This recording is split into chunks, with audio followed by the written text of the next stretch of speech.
The morning sky stretched clear and blue above the Rocky Mountains as Jack Walsh tightened the straps on his hiking backpack. At 36, hiking had become his escape from the pressures of his accounting job. Every weekend, rain or shine, he would drive out to the mountains, leaving behind spreadsheets and client meetings for the simple pleasure of putting one foot in front of another on a dirt trail. This Saturday was no different. Jack had planned a familiar route, one he'd hiked many times before. 8 miles round trip to Eagle Peak and back. Nothing too challenging, but enough to clear his head and work up a good sweat. Should be back by 4, he told himself, checking his watch as he locked his old Subaru. The parking lot was half empty, unusual for a weekend, but Jack didn't mind. Fewer people meant more peace and quiet. He adjusted his baseball cap and started up the trail, breathing in the scent of pine and dirt. The first mile went by quickly as his muscles warmed up. Jack kept a steady pace, pausing occasionally to take swigs from his water bottle and snap photos of wildflowers with his phone. 3 miles in, he stopped at a rocky outcrop to eat a granola bar and enjoy the view of the valley below. Perfect day, he murmured, watching an eagle circle lazily overhead. This was why he came out here week after week. The world made sense in the mountains. Problems seemed smaller when viewed from heights. As Jack resumed hiking, he noticed clouds gathering in the distance. Dark and heavy, they moved quickly toward him, pushed by winds he couldn't yet feel. He frowned. The forecast had predicted clear skies all day, but mountain weather was notoriously unpredictable. Maybe it'll pass, he said hopefully, picking up his pace. The trail forked ahead. Left continued to Eagle Peak while right led to Bear Canyon, a route he'd never taken before. The first rumble of thunder came just as Jack reached the fork. He looked up to see the blue sky vanishing under a blanket of dark clouds. The temperature dropped suddenly and the wind picked up, whipping through the trees. Not good, Jack muttered. He needed to make a quick decision. Eagle Peak was exposed, not a place to be during a thunderstorm. Bear Canyon might offer more shelter, but it would take him off his planned route. Another crack of thunder, closer this time, made the decision for him. Jack turned right, heading into Bear Canyon just as the first fat raindrops began to fall. Within minutes, the gentle shower transformed into a downpour. Jack pulled his rain jacket from his pack and tugged it on, grateful he'd packed it despite the sunny forecast. The trail descended steeply into the canyon, becoming slippery with mud. Jack moved carefully, using his hiking poles for balance. The storm intensified around him. Lightning flashed, thunder boomed, and rain pounded against his hood. The familiar mountains had transformed into something wild and threatening. An hour into Bear Canyon, Jack realized he was no longer on any marked trail. The rain had washed away the dirt path, leaving him to navigate between trees and over rocks. His boots squelched with each step, and despite his rain gear, dampness had worked its way into his clothes. Just need to keep heading downhill, he told himself, trying to ignore the creeping anxiety in his chest. All canyons lead out eventually. But as the afternoon wore on, that simple plan became complicated. The canyon twisted and turned, sometimes forcing Jack to scramble over fallen trees or edge around steep drop-offs. His phone showed no signal, and the GPS map app couldn't pinpoint his location. The rain finally eased to a gentle drizzle as Jack came to a rocky section that required all his concentration to navigate. He tested each foothold carefully before putting his weight down, aware that a twisted ankle out here would be serious trouble. As he focused on his footing, something caught his eye. A flash of white amid the green and brown of the forest. At first he thought it might be a pale rock or perhaps trash left by previous hikers, but as he drew closer he realized it was something much larger, something that didn't belong in these woods. Jack paused, water dripping from his jacket. Through a gap in the trees about 50 yards off what might generously be called a trail, he could see something metallic. Curiosity pushed aside his caution. He needed to know what that object was, sitting so oddly among the pines. Carefully making his way through the underbrush, Jack felt scratchy branches tug at his clothes. Thorns caught on his pants as he pushed forward. Whatever lay ahead had been hidden for a reason. Nature had worked hard to reclaim this space. The trees thinned suddenly, and Jack stopped short at the edge of a small clearing. His mouth fell open in disbelief. "What the hell?" he whispered. There, wedged between two hills as if it had been placed there deliberately, sat the unmistakable shape of a private jet. Not a small Cessna or recreational aircraft, but a sleek executive plane. the kind that would cost millions. Its once gleaming white fuselage was now dirty and weather-beaten. Vines had begun to climb up the landing gear, and moss patched the side facing north. Jack stood frozen, trying to make sense of what he was seeing. How did a plane this size end up here in a canyon miles from any airport? And more puzzling still, why wasn't there any sign of rescue activity or investigation? No markers, no tape, nothing to indicate authorities knew about the crash. He pulled out his phone to take a picture, but still had no signal. The photo saved to his gallery anyway, evidence he wasn't hallucinating. "Hello?" Jack called out, his voice sounding small in the vastness of the canyon. "Anyone there?" Only the dripping of rainwater from leaves answered him. The storm had passed, leaving behind a heavy silence that made the hair on Jack's arms stand up. He should leave, he knew that. The smart thing would be to mark the location as best he could and report it once he got back to civilization. But something pulled him forward. Maybe it was simple human curiosity, or maybe it was the odd feeling that this discovery was somehow meant for him. After all, if the storm hadn't forced him off his usual path, who knows how long the plane might have remained hidden. Jack approached slowly, noting details as he got closer. The jet's registration numbers were still visible on the tail, N721RX. One wing had crumpled against a large pine, but remarkably, the fuselage looked largely intact. The plane had come down at an angle that suggested the pilot had been attempting a controlled crash landing.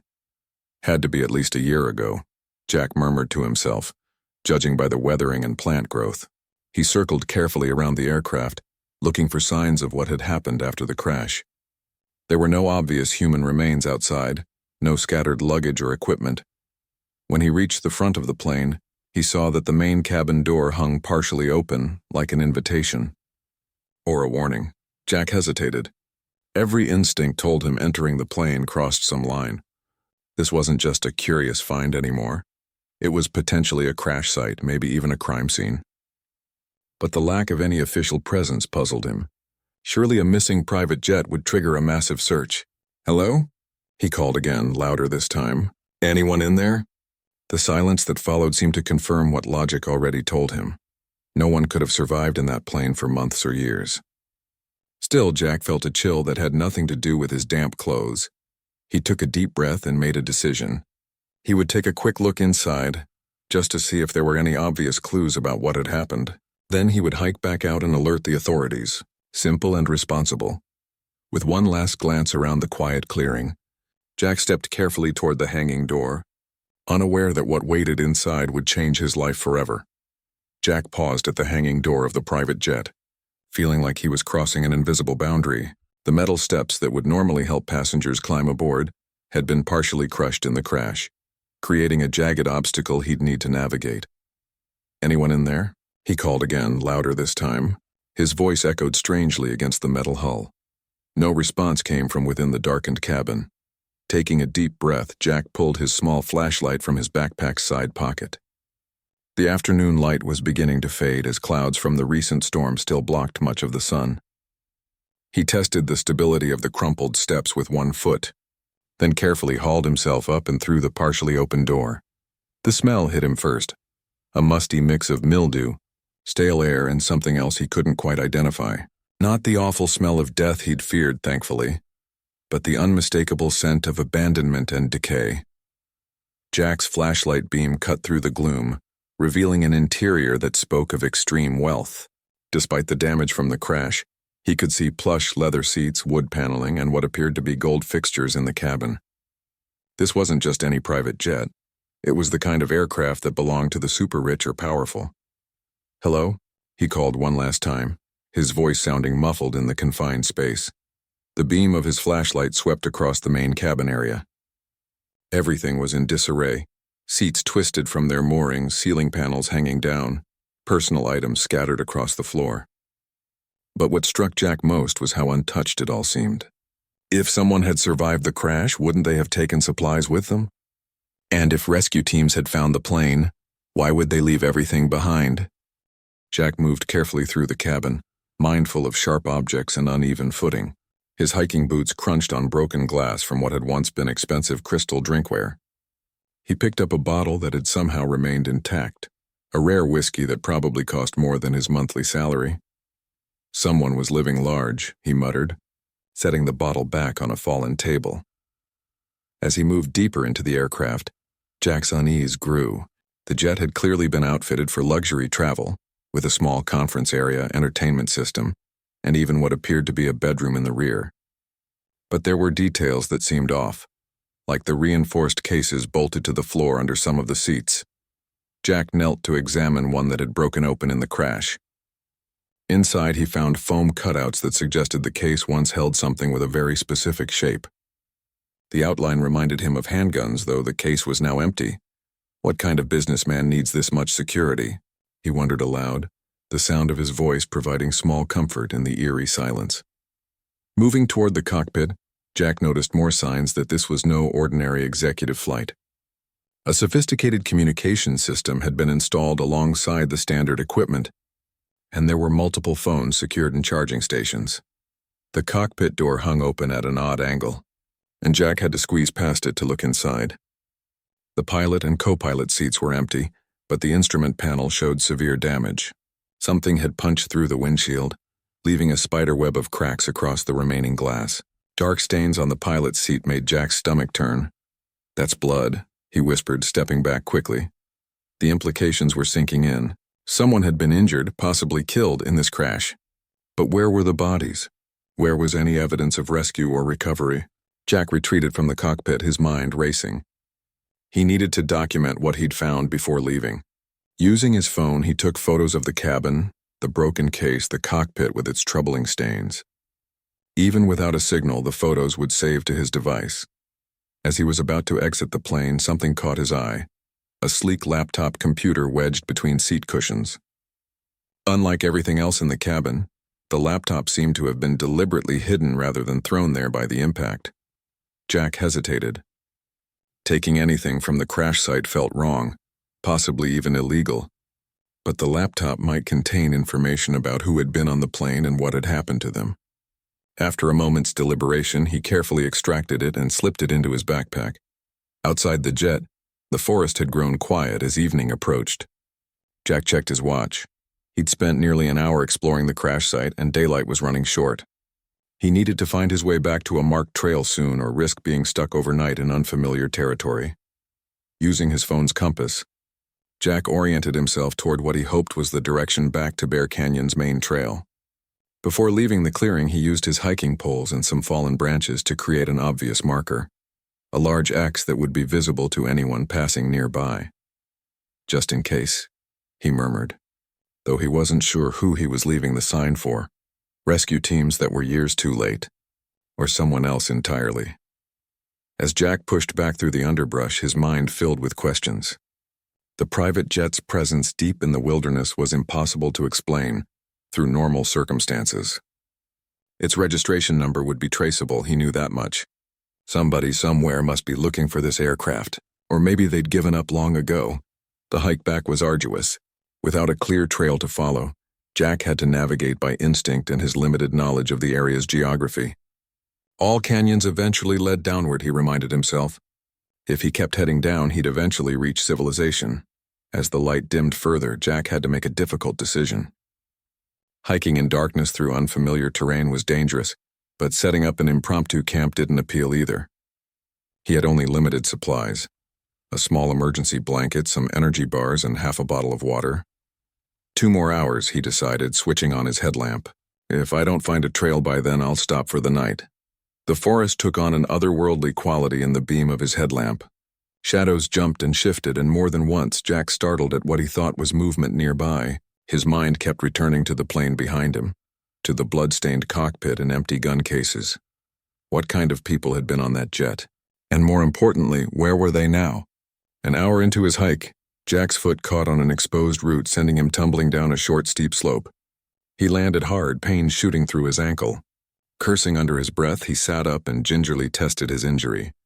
Not broken, he decided, but definitely sprained. "Perfect," he muttered, pulling his first aid kit from his pack. He wrapped the ankle tightly with an elastic bandage, then forced himself to stand. The pain flared, but it was manageable. He'd have to move slower now, and the prospect of an overnight stay in the woods seemed increasingly likely. just as Jack had resigned himself to finding a suitable spot to wait out the night. His headlamp caught something reflective ahead, a trail marker. Hope surged through him as he limped forward. It was indeed a metal marker indicating he'd found a branch of the Bear Canyon Trail. Thank God, he breathed, relief washing over him. With a marked trail, he could make it back to civilization, even with his injured ankle. It might take hours longer than planned, but it was far better than spending the night exposed to the elements. As he followed the trail, Jack's thoughts returned to the laptop in his backpack. Once he got home, he would try to access it. If that failed, he'd report his discovery to the authorities. The registration number alone should help identify the aircraft and its owners. What Jack didn't notice, as he limped down the trail toward safety, was the small blinking light that had activated on the laptop when he removed it from its hiding place. Nor could he have known about the signal now broadcasting from inside his backpack. A signal that told someone, somewhere, that their long-buried secrets had been found. In the growing darkness behind him, the private jet sat silently in its forest tomb, looking for all the world like it wanted to stay hidden forever. But secrets rarely remain buried when they're as big as a multi-million-dollar aircraft. And Jack Walsh, ordinary hiker and accidental discoverer, had just set in motion events that would soon spiral far beyond his control. The hike back to civilization took Jack nearly 4 hours, twice what it should have. His ankle throbbed with each step, forcing him to stop frequently. The forest grew darker as night fell, leaving only his headlamp to cut through the gloom. The weight of the laptop in his backpack seemed to grow heavier with each passing mile. When he finally spotted the lights of the parking lot through the trees, Jack nearly wept with relief. Only 3 cars remained, including his trusty Subaru. He checked his watch. Just past 10 p.m. His simple day hike had turned into a 12-hour ordeal. Jack tossed his backpack onto the passenger seat and cranked the heater. His clothes had mostly dried during the hike, but the evening chill had settled deep in his bones. As warmth filled the car, he pulled out his phone. Still no service in the remote lot.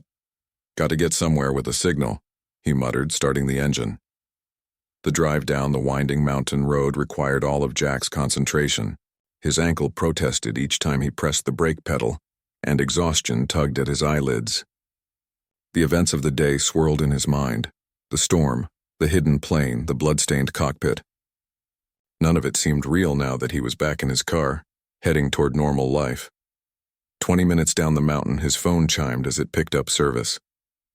Notifications began popping up, missed calls from his friend Tom, who he was supposed to meet for dinner, and several work emails he'd normally ignore on a weekend. Jack pulled into a roadside rest area and dialed Tom. "Dude, where have you been?" Tom's voice came through the speaker. "I thought you fell off a cliff or something." "Almost did," Jack replied, surprised by how normal his own voice sounded. "Got caught in that storm and took a wrong turn. Sprained my ankle pretty bad." He hesitated, then added, "And I found something weird up there." "Weird how?" Tom asked. "Like a dead body or something?" Jack laughed nervously. "Not exactly. Look, I'm beat. Can I crash at your place tonight? My apartment's another hour away and I'm not sure I should be driving." "Yeah, of course. You okay to make it here?" "I'll manage. See you in 30. Jack ended the call without mentioning the plane. The discovery felt too significant, too strange to explain over the phone. And something in his gut told him to be careful about who he shared this information with. Tom lived in a small house on the edge of town, closer to the mountains than Jack's apartment in the city. When Jack pulled into the driveway, Tom was already at the door, concern etched on his bearded face. "You look like hell," Tom said by way of greeting, helping Jack inside. "Feel like it too," Jack replied, dropping his backpack carefully by the couch. Tom disappeared into the kitchen and returned with 2 beers and an ice pack. "So what's this weird thing you found?" Jack accepted the beer gratefully and pressed the ice pack against his ankle. "You're not going to believe this, but I found a crashed plane. A private jet, actually, way off any trail hidden in Bear Canyon." Tom's eyebrows shot up. "Seriously? Like a recent crash?" "No, that's the thing. It looked like it had been there for at least a year, maybe longer. Vines growing on it, weather damage. But here's the weird part. There was no sign that anyone had found it before me. No rescue markers, no investigation tape, nothing." Tom leaned forward. "Did you look inside?" Jack nodded slowly. Yeah, it was. Strange. Really luxurious, but messed up from the crash. Blood in the cockpit, but no bodies. And these cases that looked like they held guns. I took some photos. He pulled out his phone and showed Tom the pictures he'd taken inside the plane. Holy shit, Tom whispered, swiping through the images. This is like something out of a movie. Did you call the cops? Not yet. I wanted to get somewhere safe first. And? Jack hesitated, then decided to trust his oldest friend. I took something from the plane, a laptop. It was hidden between seat cushions like someone tried to conceal it. Tom's eyes widened. Dude, that could be evidence in... I don't know, something bad. You should definitely call this in. I know, first thing tomorrow. Jack yawned. Right now I just need sleep. Tom didn't look convinced, but nodded. Guest room's made up. We'll figure this out in the morning. After a quick shower, Jack collapsed onto the guest bed. Despite his exhaustion, sleep eluded him. Every time he closed his eyes, he saw the blood-stained cockpit or imagined shadowy figures searching the forest for their missing plane. Just before midnight, he gave up and retrieved the laptop from his backpack. It was a sleek, high-end model with no identifying logos or markings.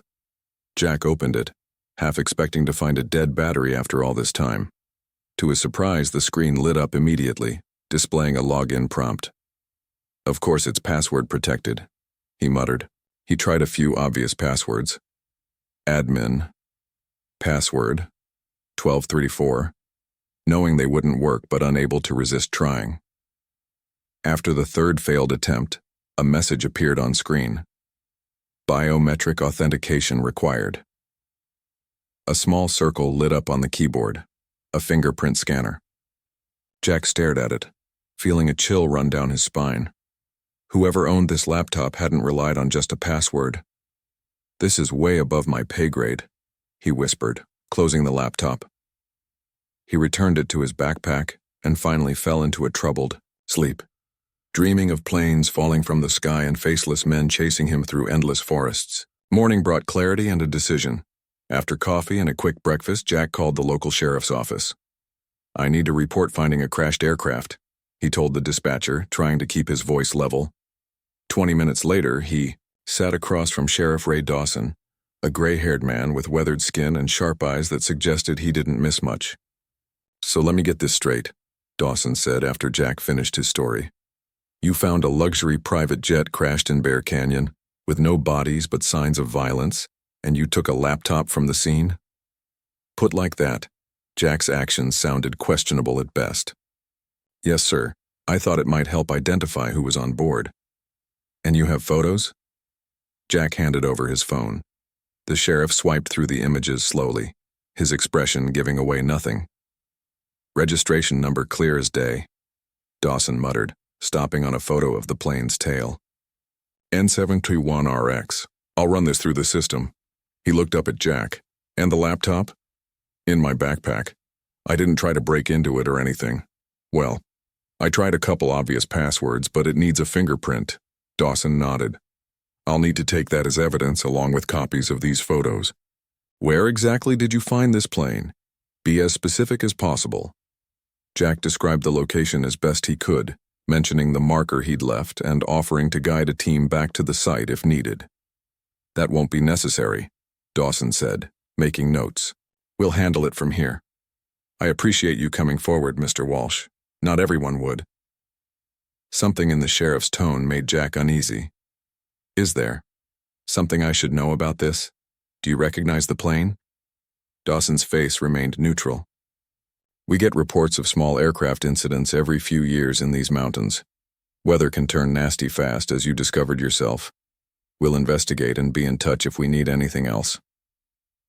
It was a dismissal, polite but firm. Jack handed over the laptop, feeling simultaneously relieved to be rid of it and strangely reluctant to let it go. One more thing, Dawson said as Jack stood to leave. I'd appreciate if you kept this to yourself for now. No social media posts or telling friends, just until we've had a chance to identify the aircraft and notify any next of kin. Of course, Jack agreed, though he'd already told Tom. I understand. Outside the sheriff's office, Jack checked his phone. 3 missed calls from unknown numbers. A text from Tom. Dude, call me ASAP. Before he could respond, a black SUV with tinted windows pulled alongside him. The passenger window rolled down, revealing a woman in a dark suit, her expression unreadable behind sunglasses. Mr. Walsh, she said, her voice clipped and professional. We need to talk about what you found yesterday. Jack froze, his instincts screaming danger. I just reported everything to Sheriff Dawson. He has the laptop and… This isn't about the laptop, the woman interrupted. Please get in. We have some questions about what you saw inside that aircraft. Jack glanced back at the sheriff's office, then at his phone with its mysterious missed calls. The woman in the SUV wasn't asking. She was telling. And somehow, Jack knew that refusing wasn't an option. Jack stared at the woman in the black SUV, his mouth suddenly dry. Something about her calm authority made his skin crawl. The smart move would be to walk away, to go back into the sheriff's office. But curiosity, the same curiosity that had led him into the crashed plane, pushed him forward. Who are you? He asked, keeping his distance from the vehicle. The woman removed her sunglasses, revealing sharp brown eyes. Agent Lisa Chen, Federal Aviation Administration. We investigate aircraft incidents. She held up an ID badge that Jack was too far away to properly examine. I already told Sheriff Dawson everything, Jack said, taking a step back. A man in the driver's seat leaned over. Mr. Walsh, we're not here to cause trouble. We've been tracking this aircraft for some time. Your discovery is significant. Jack's ankle throbbed, a painful reminder of yesterday's ordeal. If you've been tracking it, why was it still out there?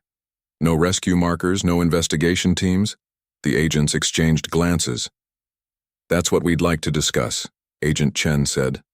Privately. Against his better judgment, Jack got into the back seat of the SUV. The interior smelled of new leather and coffee. The man driving introduced himself as Agent Wilson, though he didn't show any ID. Where are we going? Jack asked as they pulled away from the sheriff's office. Just somewhere quiet to talk, Agent, Chen replied, turning to face him from the front passenger seat. What exactly did you see inside that aircraft, Mr. Walsh? Details matter. Jack described the plane's interior again, the luxury furnishings, the damaged cockpit with bloodstains, the empty cases that appeared to have held weapons. And you're certain there were no bodies, no human remains? Agent Wilson asked, eyes flicking to the rearview mirror. None that I saw, but I wasn't exactly doing a thorough search. Agent Chen nodded. What about paperwork? Documents? Did you notice any besides the laptop? Jack thought back. There was a lot of debris scattered around. Papers, sure, but I didn't read them. I was more focused on figuring out what happened and getting out of there. The SUV turned onto a quiet road leading out of town. Jack's unease grew as buildings gave way to trees. Look, I've told you what I know. Where exactly are we going? We need you to show us precisely what you found, Agent Wilson said.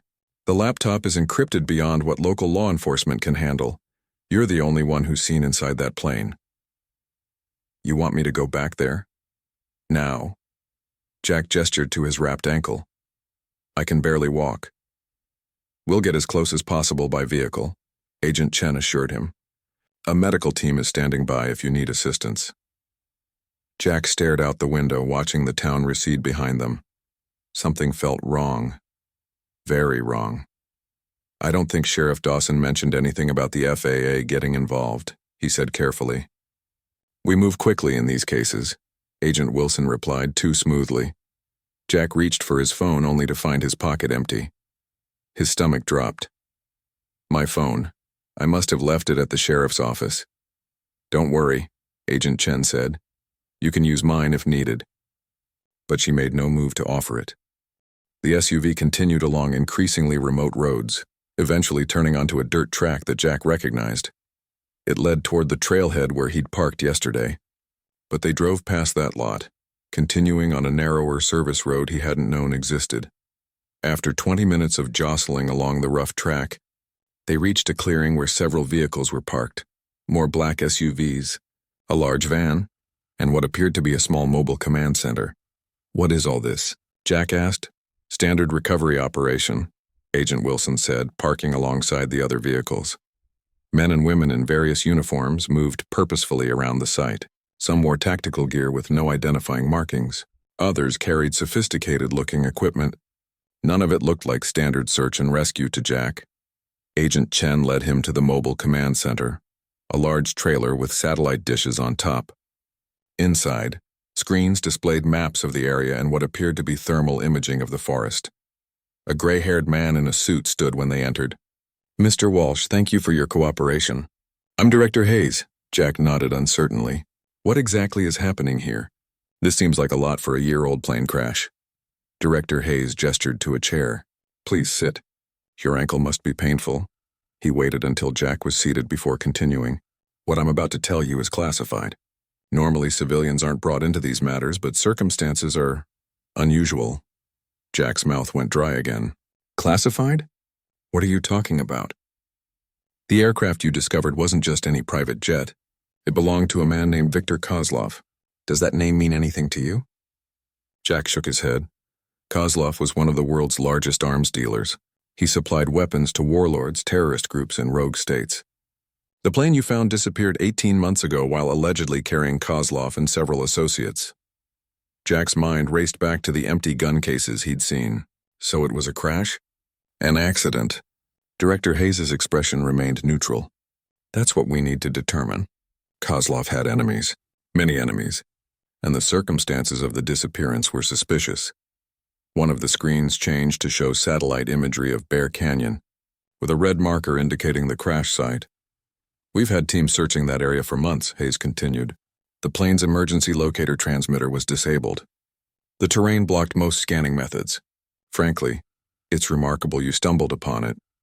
Jack thought of the storm, the wrong turn, the series of unlikely events that had led him to that clearing. "Lucky, I guess." "Perhaps," Hayes said, though he didn't sound convinced. "What concerns us now is what you might have activated by entering the aircraft." "Activated?" Jack felt a chill. "I just looked around, took some photos, and removed a laptop," Agent Chen added. Hayes nodded. "That laptop began transmitting as soon as it was moved. A beacon, essentially, which means people who shouldn't know about this crash now do." Jack remembered the small blinking light he'd noticed but dismissed. "I didn't mean to—" "Of course not," Hayes interrupted. "But intentions don't matter much at this point. What matters is containing the situation." The door opened and Sheriff Dawson walked in looking grim. He nodded to Jack. "Sorry about the runaround, son. Need-to-know basis." Jack stared at him. "You're part of this." "Local liaison," Dawson explained. "Been working with the task force since the plane disappeared." He placed a familiar device on the table, the laptop Jack had turned in. "Director." Hayes slid the laptop toward a technician who immediately connected it to various equipment. "Mr. Walsh, we need you to tell us exactly what you saw inside that aircraft. Every detail, no matter how insignificant it might seem." For the next hour, Jack recounted his experience in painstaking detail, from his first glimpse of the white fuselage to his hasty exit. He described the layout, the damage, the scattered items, trying to remember anything that might be important. When he mentioned the reinforced cases with gun-shaped foam cutouts, Hayes and Chen exchanged looks. "How many cases?" Hayes asked sharply. Jack thought back. "At least 3 that I saw. One was broken open." "Empty?" "Yes." The atmosphere in the room grew tenser. "Mr. Walsh," Hayes said slowly, "did you notice anything else unusual? A hidden compartment, perhaps? A storage area?" Jack closed his eyes, trying to visualize the plane's interior. "There was a door at the rear, past the bedroom area. I assumed it was a bathroom or closet, but I didn't open it." Hayes turned to the others. "We need to get in there now." The next 2 hours passed in a blur. Jack found himself in a helicopter with Hayes, Chen, and a team of armed men. Despite his protests, they insisted he accompany them to identify exactly what he'd seen. The helicopter landed in a small clearing about half a mile from the crash site. From there, they hiked in, Jack hobbling with the aid of a walking stick provided by one of the agents. His marker, the X of branches, was still visible at the edge of the clearing where the jet lay. "Wait here," Hayes ordered once they reached the site. But Jack had come this far. I want to see what's so important about this plane. Hayes seemed about to refuse, then nodded curtly. Stay behind us. The team approached the aircraft cautiously, weapons drawn. They secured the area before entering the jet one by one. Jack followed slowly, his earlier fear now mixed with determination to understand what he'd stumbled into. Inside, the plane looked just as he remembered. Luxury turned to ruin. The agents moved methodically through the cabin, documenting everything. When they reached the rear door Jack had mentioned, Hayes nodded to an agent who positioned himself to open it. Ready, the agent said. Hand on the door handle. Hayes gave the signal, and the door swung open. The compartment beyond was small, perhaps 8 by 10 feet, but what it contained made Jack's blood run cold. Along one wall stood a rack of high-powered rifles. Another held handguns. Boxes of ammunition were stacked neatly on shelves. But what caused the agents to curse under their breath was the opposite wall. Metal briefcases lined the shelf there. One lay open, revealing tightly packed bricks of white powder. Another displayed stacks of currency in various denominations. A third contained rough diamonds glittering dully in the light from the agents' flashlights. My God, Jack whispered. What is this? Hayes's face was grim. This, Mr. Walsh, is why people kill, and why someone is very likely looking for you right now.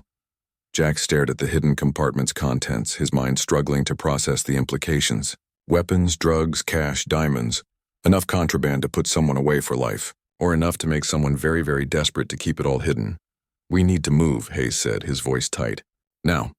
The agents worked quickly, photographing the compartment and sealing evidence bags. 2 men remained behind to secure the site while the rest escorted Jack back toward the helicopter. No one spoke during the hike, but the tension was palpable. Back in the air, Hayes received a call that made his expression darken further. When he hung up, he turned to Jack. The laptop had more than just a beacon, he explained over the helicopter's noise. It had a dead man's switch.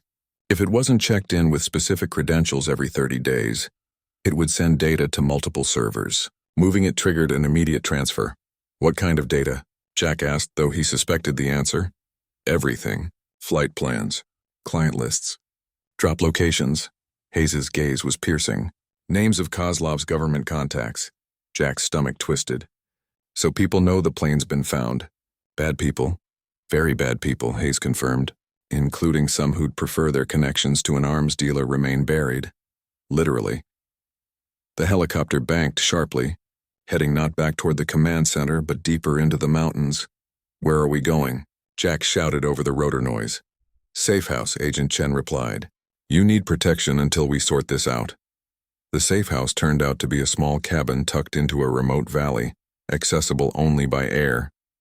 As they landed, Jack noticed guards already positioned around the perimeter. Whatever was happening, these people had been preparing for it. Inside, the cabin was sparsely furnished but equipped with sophisticated communications equipment and weapons. Hayes directed Jack to a small bedroom while the agents established a security perimeter. Get some rest, Hayes told him. You're safe here, but sleep was impossible. Jack lay on the narrow bed, staring at the ceiling, replaying the events that had led him here. A simple hike transformed into, what, an international incident? A life-threatening situation? All because he'd taken a wrong turn in a storm. After an hour of restless thinking, Jack limped out to the main room where Hayes and Chen were reviewing data on laptops. I need to know what's really going on, Jack insisted. The whole story. Hayes looked up, considering him for a long moment before nodding to a chair. 18 months ago, Hayes began after Jack sat down, Viktor Kozlov's jet disappeared from radar over these mountains. Given his line of work, there were many theories. Assassination, defection, a deal gone wrong. We've been searching discreetly ever since. Why discreetly? Jack asked. Wouldn't a normal search operation make more sense? Hayes exchanged glances with Chen. Kozlov wasn't just any arms dealer. He was connected to intelligence agencies in multiple countries, including our own. Some of those relationships were unofficial.